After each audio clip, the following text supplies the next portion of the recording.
How's it going, everyone? Jared here from Gearhead Grind Garage, bringing you another Can-Am quick tech tip. This one, we're going to cover how to change your rear axle on your Maverick X3. So whether you are just changing it out at home, in the shop, outside here like I'm doing, or on the trail, in the dunes, whatever it is, hopefully this helps somebody out. It's a really easy job once you know how to do it. There's just a few tips and tricks, and you can definitely carry the tools with you on the trail to change this out. I highly recommend bringing a 1/2-inch impact. If you don't have one, it's going to make things a lot easier and make it really easy to do on the trail. A little tough if you don't have it, but I'll get into it, show you why, and let's go from there. All right, let's get into it. All right, so I'd already started this job before I remembered to record, so apologies on that one. But what you want to do basically is jack up the rear of the car to get the weight off the rear tire here. Then you're going to grab your 19 mil impact or 19 mil socket, and you're going to take off the lugs for the wheel and tire. Once that is off, you want to remove this cotter pin. Needle nose pliers or a good set of pliers is going to be good. This one, like I mentioned, is already out, but you'll basically want to bend off the ends or cut them off. If you have a replacement cotter pin, pull it out. You definitely want to put a replacement cotter pin or some sort of safety pin back in when you do this job, so make sure you have one handy. Tape one in your toolkit somewhere, bring an extra, whatever it is. It's definitely going to help you out. When I'm racing, I use some quick pins. I basically have 2 of them that go together. I'll try to link to those from McMaster-Carr if that helps anyone out. The best way to get this nut off is with a 1/2-inch impact. So it is going to be torqued, I believe it's to 182 foot-pounds. So you want to grab a nice 1/2-inch impact. I have my DeWalt brushless here with a 30 millimeter socket. Wow, look how well aligned that happened to be. You're going to throw this bad boy on. This one's already loose. You're going to want to get that nut off and grab this washer off. It is a domed washer on here, so put it with the dome part out to help put some pressure on there as well and prevent that from backing off. Once I have that off, I then come over to the brake caliper bolts. There's one up here, and then, sorry for the lighting, but one down here where my finger's poking. Those are 15 millimeter headed ones. I believe once we put them back on, the torque spec is 37 foot-pounds. Sorry if I'm off a little bit, I'll correct it in the video if needed. And then what we want to do is come over to our radius rods here. I haven't done these yet, but basically we have our upper, mid, and lower radius rods, and you're going to want to pull those off. So for those radius rods, that's pretty terrible lighting, but you see the top one there, all 18 mil head, and the stock nut on this middle one, the back, is a 19, but I have it replaced with an 18 right now. So you can see there's the top one. The middle one is right there behind the hub. And then the lower is right over here.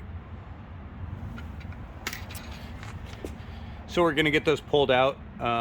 Basically, you can actually just get the upper and the mid out and then drop it down. I like to just pull the whole hub off to take a look at everything and make sure the bearings are all good and all that. So I'm gonna go ahead and do that now. I'm not gonna film it, but let me get them pulled out. It's pretty straightforward. All right, so I took the caliper off. So basically that's gonna allow us to remove the hub here. There is a scraper down here for the, to keep rocks and stuff out of your wheels. You can see it right there. It does not need to be removed. You can basically get the hub off without it. You're just gonna pull this guy out and get it. It's easier to work with 2 hands because I can kind of wiggle it and pull it off. But essentially you're just gonna work that out. And you can see I've already started this middle one for the radius rod bolt and popped this upper one out. So once I have the hub assembly and the brake itself out, I'll start pulling those bolts. One thing is you don't need to pull them all the way out. Basically, I'm going to pull this top one through to right here, just so it's out of the hub assembly, and will allow that pop out, but not to release the tension from the radius rod itself. Same with the middle one. I have a double shear accessory on there, so I'm gonna just pull it into that. And then the bottom one, I'll probably do the same. Basically, if you don't have to mess with the radius rods, you know, don't do it. So you can back these out. I'm going to use a little drift and a small hammer just to tap them through so I can get my depth correct there. And you can even spin them a little bit as well.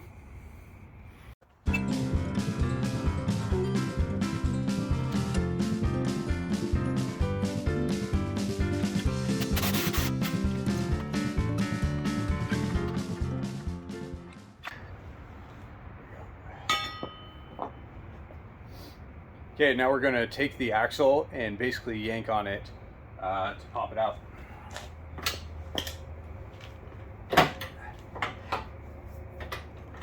It's not always going to be that easy, so if it doesn't come out, you can always get a pry bar or something back in here to help get that out. All right, we have our replacement axle here, complete with a replacement nut and a washer on here. So we're going to take this apart. You don't have to take it apart right now. I'm just going to take it off so it doesn't jingle. We get our axle through. Basically, you're trying to line up the splines. All right, so when you're putting the replacement axle in, basically I find it easy to hold the meat of it right there with my left hand and kind of turn it a little bit. You want that to line up everything so it's straight to go in, and then just slightly twist it to get the splines to line while applying pressure, and it should go straight in. I can't do that while holding the phone and the flashlight, so I'm going to do it real quick, and you can see the aftermath.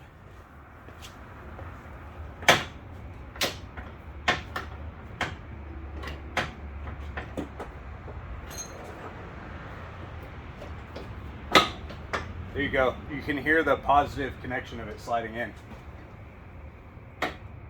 So just make sure when you're putting it all together, the caliper fell down right there, but it didn't hit the boot at all. It just kind of touched the end. But just try to make sure you keep the boots intact. So you don't want anything contacting them that's going to cause damage. Also, if we take our hub right here, you're going to want to ideally take the time to clean this off, inspect it. If you're on the trail, that's one thing. But I typically get in here with some contact cleaner. And then once I put these on, I'll take my hub grease tool and I'll grease these up as well. What that does is it basically goes in here and it has a series of O-rings that helps repack this this wheel bearing here to keep out any sand, and it also pushes, if you are filling it, it pushes out some of the dirt and stuff that you can then clean up. But you know, if I'm doing this here at a shop or whatever, just taking the time to clean it up makes a world of difference, whether it's for yourself or the customer, just keeping the car nice and clean moving forward. So I'm going to do that now. No need to really film that, just going to clean it up, and then we'll get this all installed together.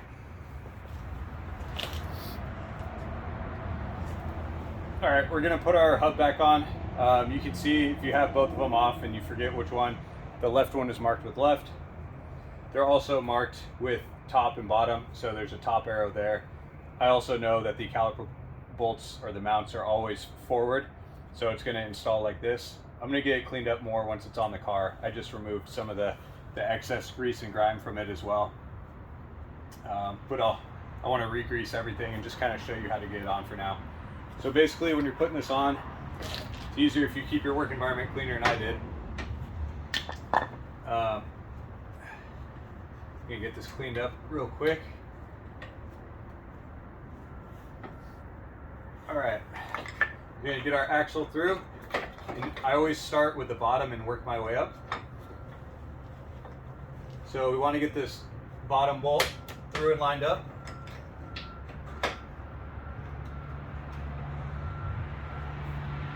And it also helps, especially if you have this double shear accessory on here, that you get the middle too.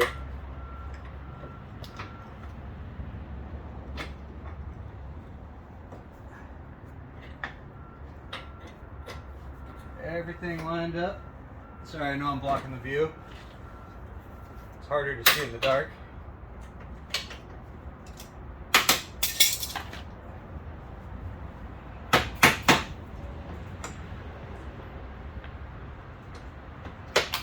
There we go.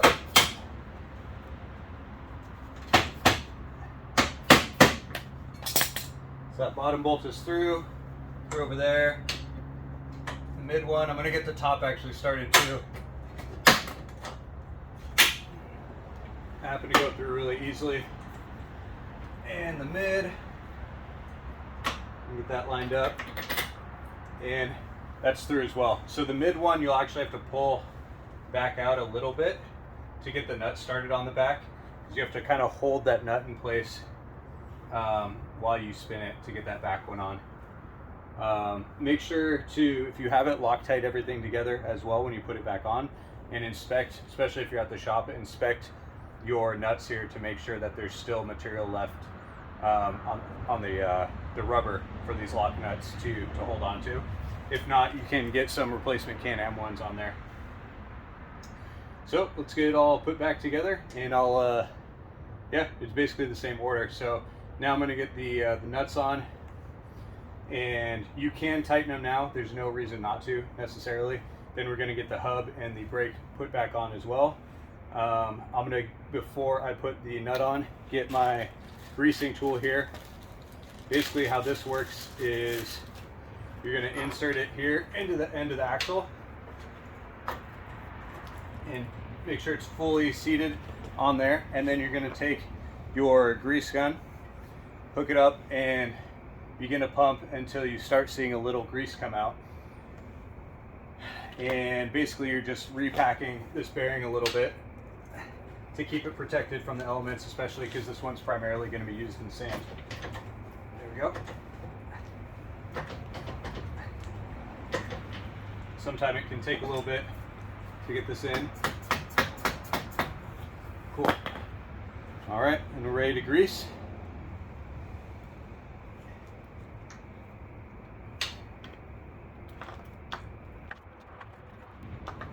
And this would help if I was using a grease gun that actually had any grease left in it. But yeah, basically you're going to pump until it comes out.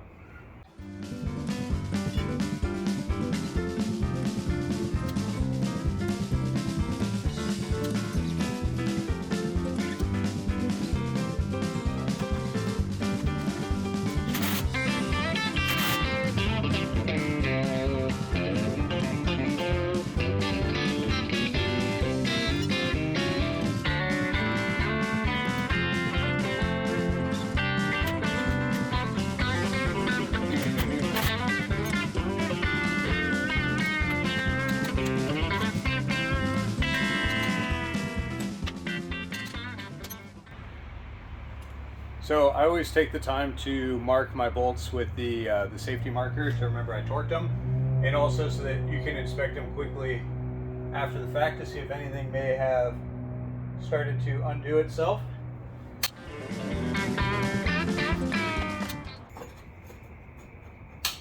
There we go.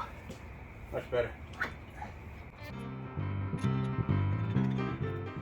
So I tend to torque up the hub nut first. So this one is 184 foot-pounds.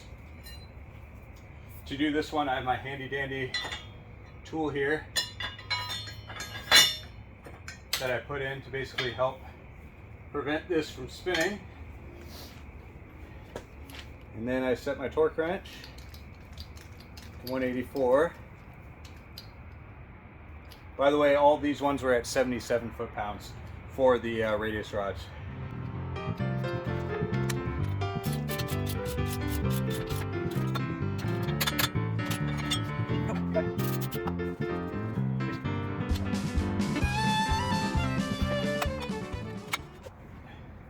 I Loctite all the bolts just because on these they're subject to so much violence back here in the amount of vibration that they get and movement and everything. And you can never be too safe with your brakes.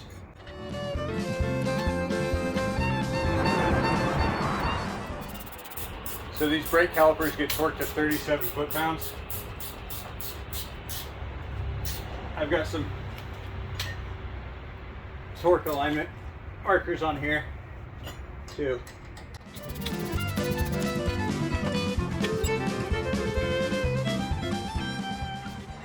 So thankfully with the proper torque of 184, the cotter pin lines up perfectly on this one. So we can get this guy bent over into place here.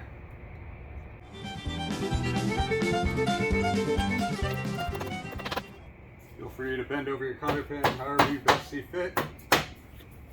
Just need to prevent that from turning. And then we can put our wheel on.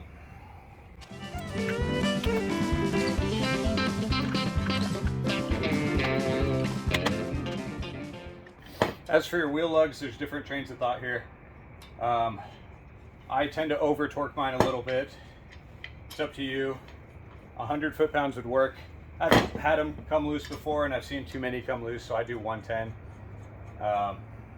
But do whatever you think is best for your car. Kind of same with this whole project. Everyone's going to have their idea of what works best. All right, you don't need to see me torque these, so I'm going to wrap this up for you. All right, so in summary, axle swap, very practical to do in the field. You could definitely do it in your garage yourself. Anyone can do this. But if you're going to do it in the field, I used to always carry with me a 1/2-inch impact. Of course, that's up to you on what brand, if you carry one or whatever. It's going to be pretty difficult to get that hub nut off if you don't have one. Plus, it just saves a lot of time and headache. So if you're doing it out in the field, 1/2-inch impact with your 30 mil socket on there, you're definitely, well, you're going to need a 19 mil for your lug nuts. You're going to need an 18 for the radius rod bolts and the nuts on there. So basically you can do one side with the impact, or if you have a socket wrench or whatever, and then an 18 mil wrench for the other side. You're going to need a 15 mil wrench or 15 mil socket for the caliper bolts. In a perfect world, you're going to have some Loctite. I also have some of the torque marker, a set of pliers, whether it's needle nose or regular pliers for the cotter pin, and of course, in a perfect world, a torque wrench. But if you're doing it out in the field, you're probably not going to have that. So just use the impact or your socket wrench or whatever you have with caution. Make sure not to over tighten things, but of course you still need it tight enough to get back. So that's really all you need. So 19 mil, 18 mil, 30 mil impact wrenches, 15 mil wrench, and a set of pliers basically. All right, everyone, thanks for watching. Sorry for the terrible lighting on this one. This just happened to be where the car was at the time, and this is when I'm doing it. Hopefully this video is helpful. You can definitely get that rear axle out if needed. Hopefully it helps somebody out there show that it is actually an easy job. If you have a hard time tugging that axle, getting it out, you know, if you have some sort of pry bar leverage to get back in there, but ultimately just figuring out some leverage to tug on that axle and it should pop out. You're basically overriding the O-ring that's in there, creating a seal, as well as any sort of suction vacuum that's been created just with it being in there, or any corrosion if it's been a while since it's been there. So yeah, thanks for watching the video. You know, feel free to comment. This is gonna be one where I'm sure people are like, you could have done this better, could have been better lighting, whatever, it's gonna happen. Feel free to comment on it though if you think anything could be improved, any tips or tricks that you have. And then of course, you know, like and subscribe. It's what YouTube revolves around, and it really helps out. Thanks for sticking with us on this cold night. Sorry for the Kawasaki beanie, even though I'm working on a Can-Am, but it's the only one I had around. And have a great night, day, weekend, whatever it is, you guys. Bye.